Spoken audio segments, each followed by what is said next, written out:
Hi, everybody. Today it is Tuesday, the 26th of August, 2025. That means one thing, it's a recovery from relapse meeting. And I'm absolutely delighted today to have the lovely Andrea K. She is coming in, jetting in from Miami, where she lives and still lives. She came to OA in 1981, and I'm now going to let her tell you her story. Andrea, my lovely, take it away. Okay, I'm unmuted. Hi, I'm Andrea, and I am a food addict and compulsive eater, both. Just a question, and that is, are we allowed to use a specific mention of specific foods? Yes, you are, Andrea, no problem. Okay, all right. So, yes, I came into OA around 1981, I think it was, in Miami, and I was about 100 pounds overweight, and I was 25. And I remember coming in and feeling like the entire thing was a bit too religious sounding for me. And so I left, and it took another year for me to come back because uh, well, actually, in hindsight, I think it was less about the mention of God in the steps and in the meeting than it was about the food addict brain that I had that said, something here tells me that if I stay, I may have to break up with pizza and some other delectables that I was not willing to let go. But there's nothing like the pain of getting more and more beaten up by the disease to make me willing. So a year later, when I came back, I was willing, and I identified in, and I remember getting the big book, and it was soon after that it was a holiday weekend, and I was at Sanibel Beach here in Florida. It was a 3-day holiday. I read the big book from cover to cover, and I realized that this was what I'd been looking for, that this was uh, the thing that they say, a program that carried depth and weight. It wasn't, how to get a better bikini body by summer, or, you can do it, just a little more willpower, or all the things that I knew had failed in everything I tried in the past. Um, it had been many years since I'd been able to diet and or have any length of success on a diet, many years. And so I just saw in the big book, I saw what I needed to hear, what I needed to see in order to recover. It was like a really sitting on the beach with the big book and seeing what was written there was a spiritual experience for me. I jumped into OA with both feet, hand and heart, and the whole bit. I jumped into everything. I remember my roommate at the time. Uh, I had been on a call with 3 sponsees, my sponsor, and I was doing all sorts of service and intergroup, and I just put myself right in the middle of everything. And one night he said sarcastically, "Good night," because I hadn't talked to him at all, but I was involved, totally involved. And just an editorial remark here, and that is that, as an old timer, I guess I'm full of opinions and beliefs. And one of them is that, I saw not all that long ago that the opposite of addiction is not sobriety or abstinence in our case. It is connection. And I feel that way strongly. That is my connection here. And I can't get connected enough. I cannot be too connected. Um, so there I was, now about 26 years old, and life really was opening up for me. Prior to that, I had, oh, I don't know, I'd been suicidal, I'd been isolated, I'd been depressed. I felt like I didn't leave my parents' house till I was 25. I was I was a hot mess. And anyway, I finally moved out. Jumped into OA, and my world really started to change. I was able to finally work full time. I dated a bit because that didn't happen before. I was just leading a meeting on sexuality and intimacy at the convention, and uh, I was noting that if I was obese, I was celibate. Those two just went together, you know? And so the celibacy period was over. And anyway, I met the person that was going to be my husband. And yes, and I lost 100 pounds, and I remember being at a convention back in the 80s, and I was so thrilled with my body that I went up and did costume changes at least 2 to 3 times a day for that convention. And I was just at this one where one of my roommates and an old friend of mine was also similarly thrilled, and she was doing costume changes. And but you know what? I was thinking this morning that even as a child, like 10 years old, I remember starting diaries. I usually made it to like 3 entries, if that, but they all started with my weight and how I was going to lose weight. And that is no longer the North Star of my life. It's not the North Star of my life anymore. I really want to and feel that I have been freed from every aspect of diet mentality and embracing every aspect of recovery mentality. So, anyway,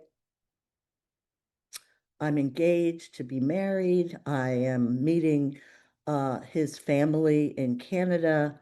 We are going through a Mennonite town, some town, and there's a bakery. And we go in, and I say, I mean, I just think I'm going to have something in this bakery. And it really reminds me, of the big book in that phrase of nothing crowded into my mind to dissuade me. Nothing. I was just going to have it. And you know that part about if you ask the person why they did it, they could come up with a lot of reasons, but none of them make sense.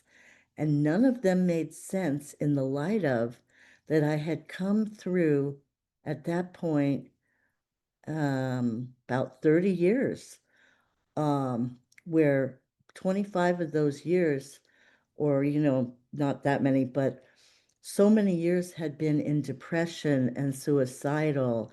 And why would I throw it away for a bakery product? But I did. And here's the thinking, and I really belong in a recovery after relapse meeting, let me tell you. So here's the thinking. Okay, I had that thing. It was delicious. And look at me. I'm doing fine. I'm fine. It's not a big deal. That night, we went to his lovely relative's house, these very upstanding people who made a lovely dinner. And I thought, these are the thoughts that go through my mind, right? Oh, thank you, God. Andrea is not a special case. Andrea doesn't have to have someone say, can you eat this? Is this okay for you? I was like, I'm normal now. I'm normal. Look at this. I'm eating a normal portion of food. No one has to worry about what Andrea can eat or not eat. And this is all, working out very well. Um, Everyone left and went down to watch home movies or something in the basement. And I went into the kitchen where the dessert was in the refrigerator already. I went with my hand into some sort of, I don't know, gooey meringue thing, whatever it was. And I scooped up some and ate it like this in the refrigerator. You know what occurs to me? That I don't think normal people eat like a criminal. In fact, years later, I told his family this story, and they were like, why didn't you just get a plate and fork? And I was like, oh, really? You just do not understand. Not at all. So I went from this is delicious. I don't know why I did it, but it's all working out. I'm quite normal now. Look how normal I am, to hiding in their refrigerator like a criminal. And basically, I never left OA, but I wasn't as involved. And I didn't have more than a little bit of abstinence, a week, two or three, from that time till over 20 years later. So I like the phrase, you take the bite and the bite takes you.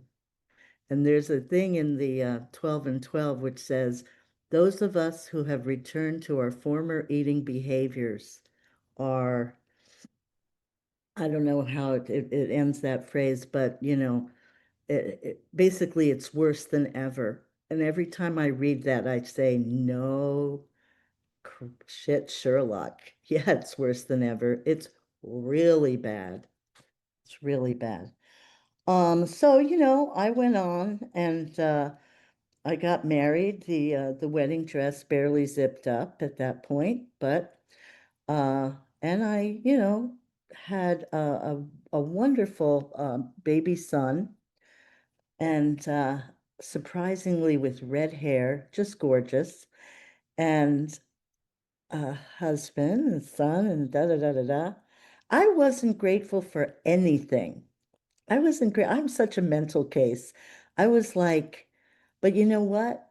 It's that thing, that thing which seems so trite, which is that if you don't like yourself, if you feel bad about yourself, you're really just not happy, and I wasn't grateful. Uh,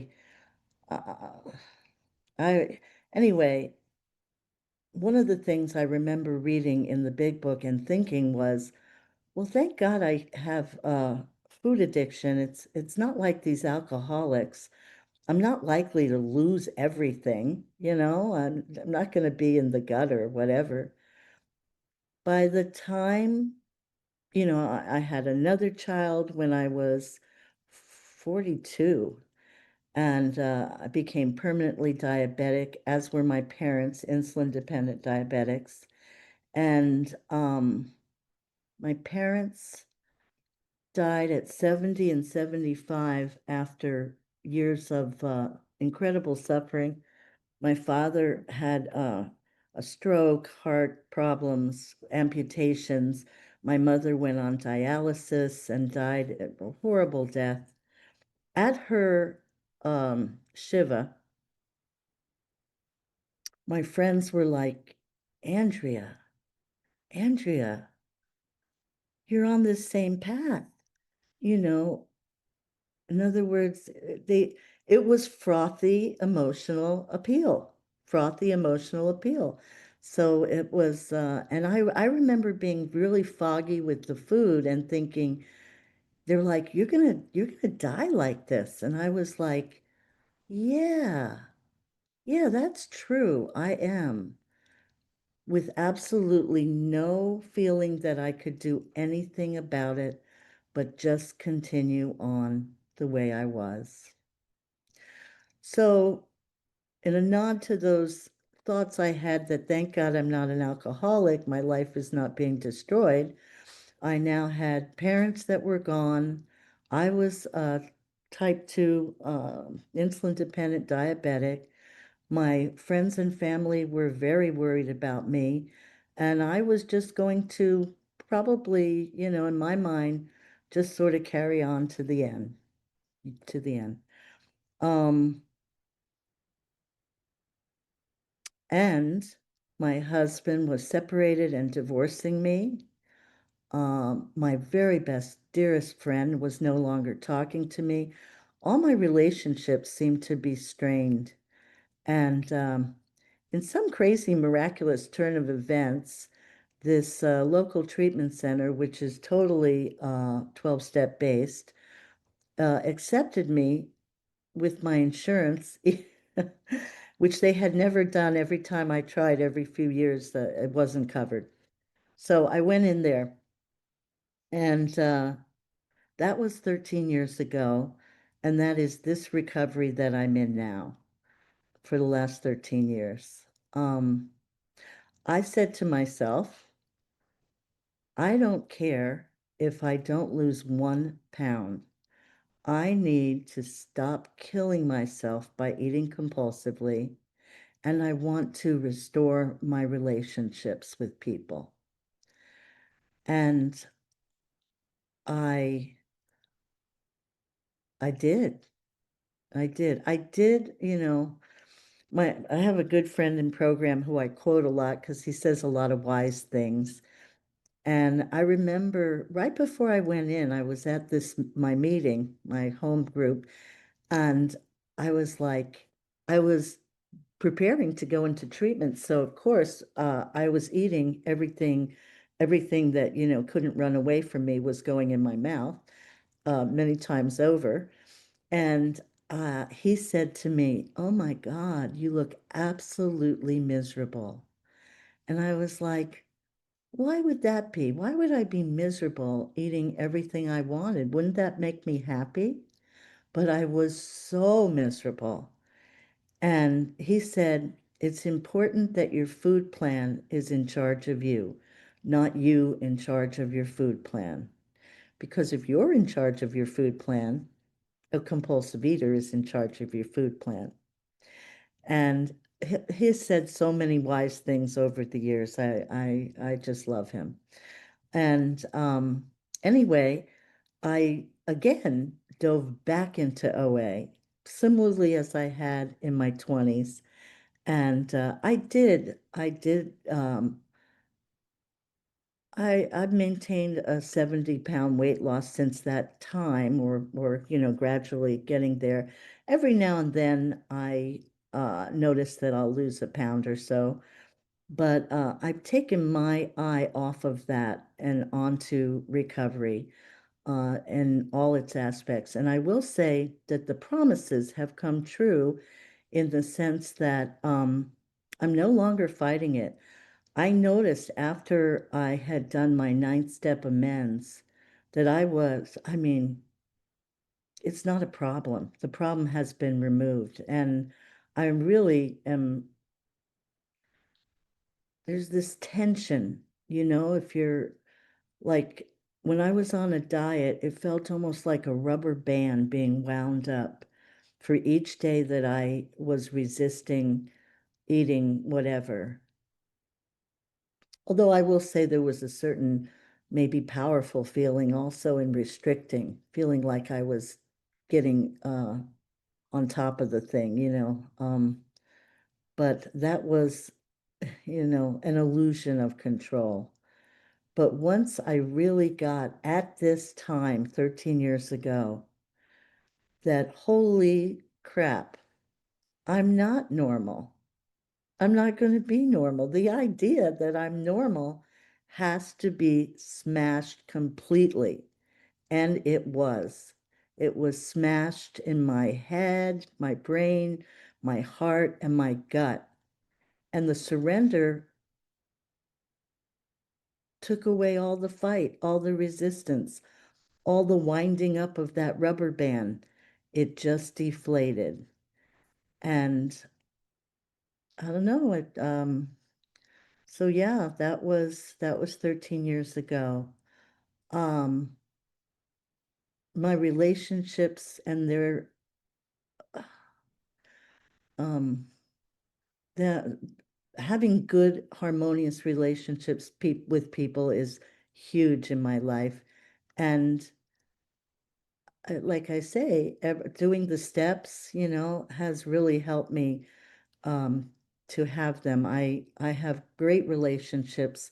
Even my ex-husband, not my biggest fan back in the day, but we're very good. We're good together. We do family stuff, and it's fine. It's fine.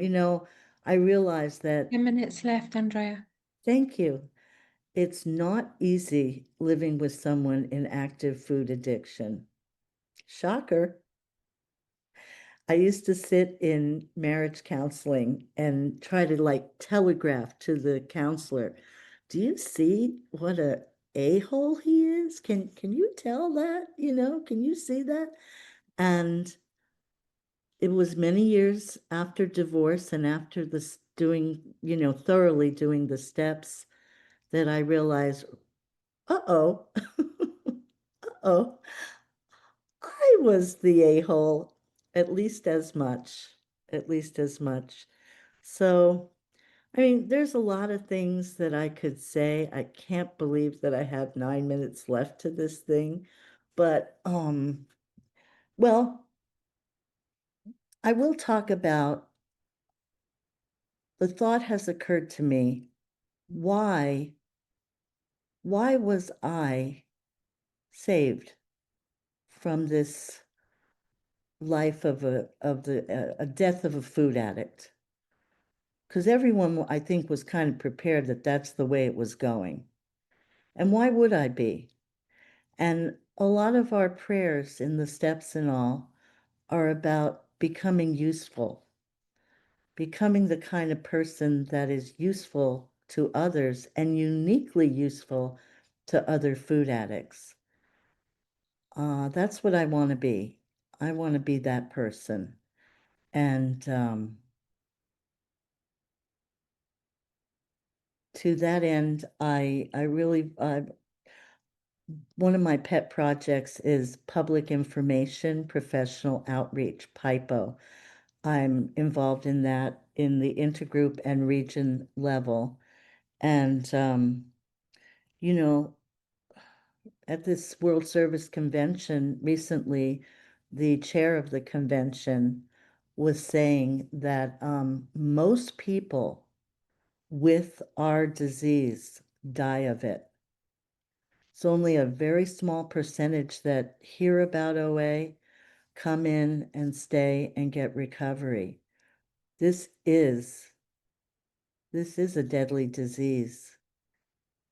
And I take it very seriously. And yet, there's a lot of humor here. We're not a glum lot. This gal, Mary from Key West, and I did a little skit at the convention. We have a great deal of fun, in recovery. And, one of the things, the phrases that I like is, we are striving for the refinement of our character. I am not striving to lose weight. I hope, it'd be nice. It is nice. It's been nice. One thing a doctor said to me is that I'm stable. And I'm like, I've never been stable. I mean, especially mentally, I'll take stability. That sounds fabulous to me. I like being stable. And in the treatment center, you never know your weight. The philosophy is more of do the right thing and like in OA in the 80s and leave the results to your higher power. So I think I'm just gonna leave it open for sharing because I've kind of come to the end of what I want to say, although I know I'll have big regrets later that I didn't say this or that. But at this time in my life, I have to say that I'm a happy camper, that I'm in love with OA. I love this community. I'm not going anywhere. And thank you for letting me share. Oh, thank you so much, Andrea, for being with us today. I'm just going to read a little paragraph from something you mentioned, the family afterwards on page 132.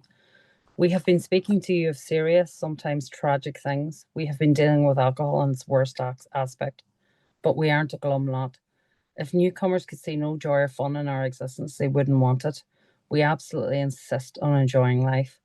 We try not to indulge in cynicism over the state of the nations, nor do we carry the world's troubles on our shoulders. When we see a man sinking into the mire that is alcoholism, we give him first aid and place what we have at his disposal. For his sake, we do recount and almost relive the horrors of our past, but those of us who have tried to shoulder the entire burden and trouble of others find we are soon overcome by them.